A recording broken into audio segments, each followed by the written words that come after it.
Welcome back to the Big Check Podcast, the show where we talk real business, real money, and real stories from people who didn't just read about success, they lived it. Today's episode is special.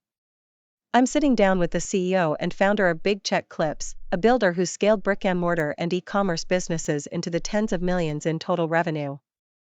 This isn't theory. This isn't Twitter motivation.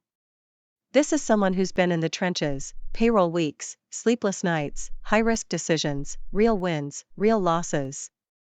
He's a strategist. He's a builder. He's a motivator. And honestly, I'm still not sure if he sleeps, or if he just charges like an iPhone and keeps going. Let's get into it. Welcome to your own show, CEO. I gotta say, this feels like we're interviewing the boss in his own office. Listen. I sleep. I just don't sleep on opportunities. That's the difference. When something makes sense, when I see a window, I'm not waiting around hoping it stays open. I'm moving. You've scaled businesses into the tens of millions, both offline and online. But let's rewind the tape. How did this all start? What pushed you toward entrepreneurship in the first place? I think a lot of people imagine there's this dramatic movie moment, like I woke up one day, stared out a window, and said, I'm gonna build an empire. That's not how it happened at all. In the beginning, business didn't feel glamorous. It didn't feel powerful. It didn't feel like success. It felt small. It felt humbling.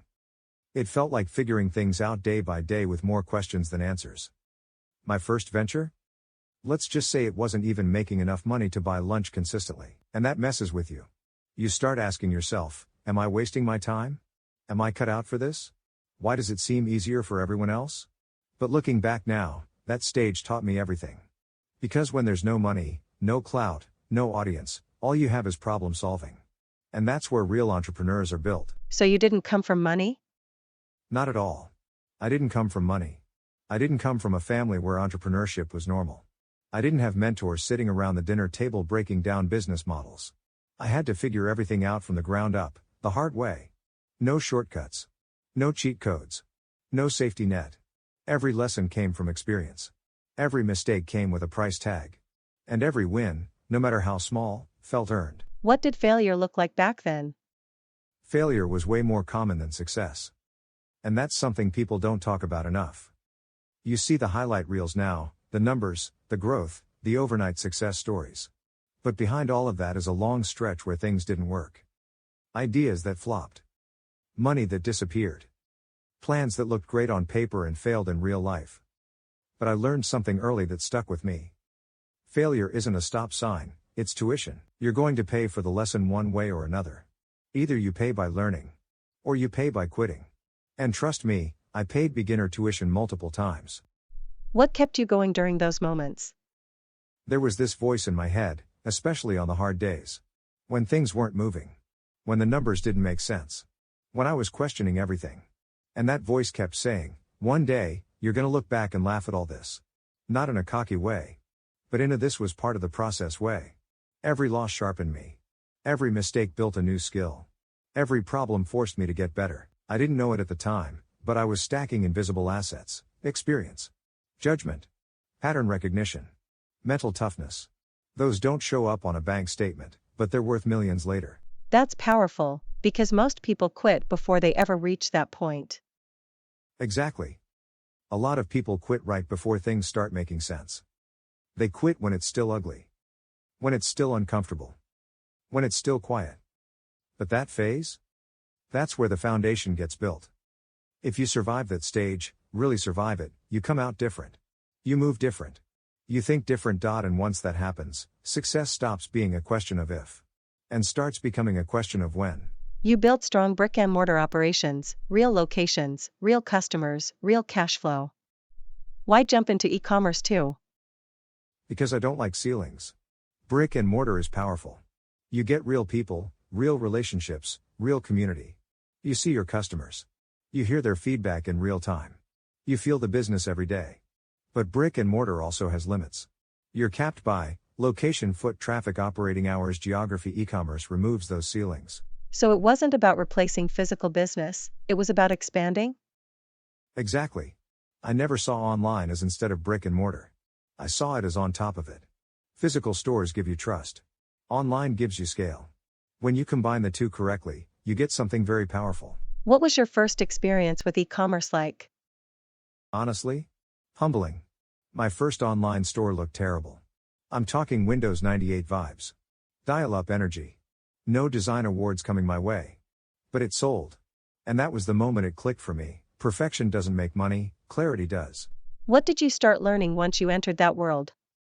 I approached e-commerce the same way I approached brick and mortar, fundamentals first. Branding, what problem do we solve? Who is this actually for? Why should anyone care? Funnels, where do people come from?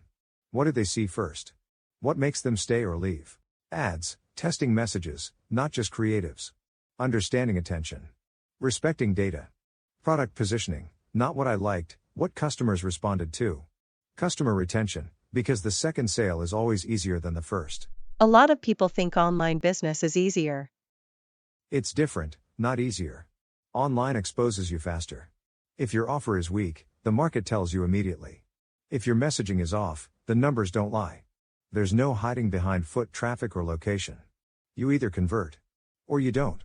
How did your brick and mortar experience help you online? It helped more than people realize. When you've dealt with real customers face to face, you understand human behavior better.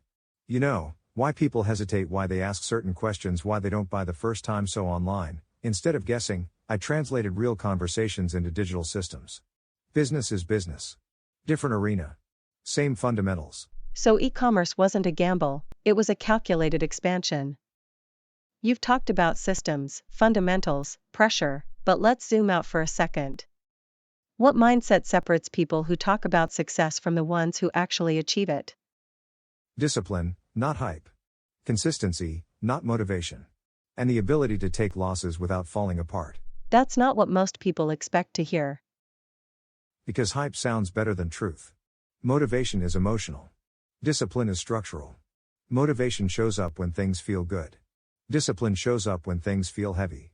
Real operators don't wait to feel like it, they operate because that's the standard. So how do you personally handle pressure? I learned to separate emotions from decisions. Pressure doesn't mean panic. Losses don't mean failure. Slow days don't mean you're losing.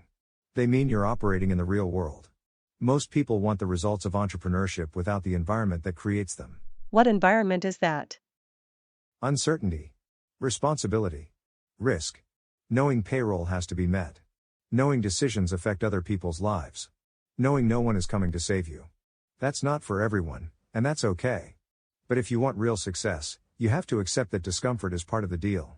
So confidence isn't about winning all the time? Not at all. Confidence comes from knowing you can survive losing. Once you understand that you won't break under pressure, the fear disappears. At that point, money becomes a side effect. Success becomes a byproduct. And your focus shifts from survival to execution. That's a powerful distinction. Yeah, because real operators don't chase the spotlight. They chase competence. And competence compounds. What inspired the name Big Check Clips? It's bold, it's memorable, and it definitely stands out. Well, first, I'm not gonna lie, I do want big checks. I'm not here to pretend otherwise. But the name goes way deeper than money. Big Check Clips is about what the check represents, not just the amount. What does it represent to you? T represents progress. For a lot of people, especially those who weren't handed anything, the first big check isn't about flexing, it's about proof. Proof that the long nights mattered. Proof that the doubt wasn't right.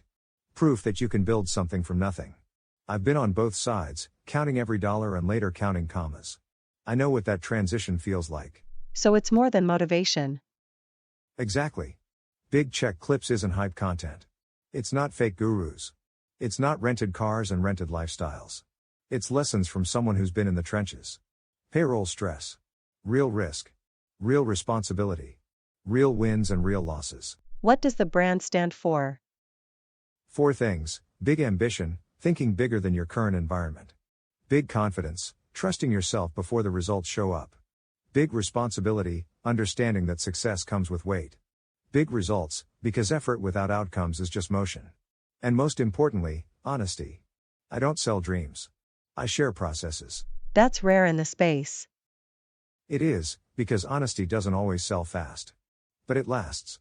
Big Check Clips is built for the long game. For the people who actually want to learn how businesses operate. For the ones who don't have mentors in real life. For the ones figuring it out as they go. So this is bigger than content. Way bigger. This is about creating a bridge. From curiosity to competence. From motivation to execution. From watching to building. If someone watches Big Check Clips and learns how to think better, operate smarter, and take real responsibility, that's a win. If you could speak directly to the younger generation watching this, the ones trying to figure life, money, and business out in real time, what would you tell them? I'd tell them to stop trying to skip chapters. That's the biggest mistake I see. Everyone wants the result without respecting the process. Everyone wants year 10 results in year 1. Everyone wants the lifestyle without the foundation. Social media definitely plays a role in that. Absolutely. Social media compresses reality. You see highlights, not history. You see wins, not the years it took to get there. So people start comparing their first step to someone else's finish line. That comparison will kill your momentum if you let it. So what should they focus on instead? Fundamentals. Not aesthetics. Not followers. Not flexing. Real fundamentals, cash flow, knowing where money comes from and where it goes, customer behavior, understanding why people buy, real skills, sales, operations, communication, execution, doing the work even when it's boring. If you don't understand these, the money won't stay, even if it comes. A lot of people want shortcuts. There are no shortcuts. But there are strategies. Shortcuts try to avoid the work. Strategies organize the work. Big difference. What about responsibility? You mentioned that a lot. Because responsibility changes everything. Your life doesn't change when you complain. It doesn't change when you blame the economy, algorithms, or circumstances. It changes when you take control. When you say, if this fails, that's on me. If this works, I earned it. That mindset gives you power. That can be scary for some people. It is, because responsibility removes excuses. But it also removes limits. Once you stop waiting to be saved, you start building solutions. And that's where confidence really comes from. So what role does Big Check Clips play in that journey? That's exactly why Big Check Clips exists. To show real entrepreneurship, not the fantasy version. To break down how businesses actually operate. To talk about decisions, pressure, mistakes, and systems. This isn't about being perfect. It's about being prepared. And for someone watching who feels behind? You're not behind. You're early. As long as you're learning, building skills, and taking responsibility, you're ahead of where you think. Stay consistent. Respect the process. And keep showing up. That's how real success is built. This was powerful. A real behind-the-scenes look into the mind behind Big Check Clips, not just a content creator, but a real operator who's built multi-million-dollar businesses across both brick-and-mortar and e-commerce. No shortcuts. No fluff. Just real experience, real lessons, and real execution. And this is just the beginning. Next episode, we're sitting down with a smoke shop chain owner who built a successful operation from scratch. He's going to break down what the industry really looks like, what younger entrepreneurs need to know before getting in, and the mistakes most people make before they ever see profit. If you're serious about business, you don't want to miss that. And if you made it to the end of this episode, do us a favor. Like the video. Subscribe to the channel. That's how we know this knowledge is valuable, and that's how we keep bringing you real conversations like this, from people who've actually built something. No gimmicks. No fake motivation. Just real business. Appreciate everyone who tuned in. If you're watching this, you're already ahead, because you're learning how the game really works. Stay disciplined. Stay consistent. And keep building. Big checks is what we give away for free around here.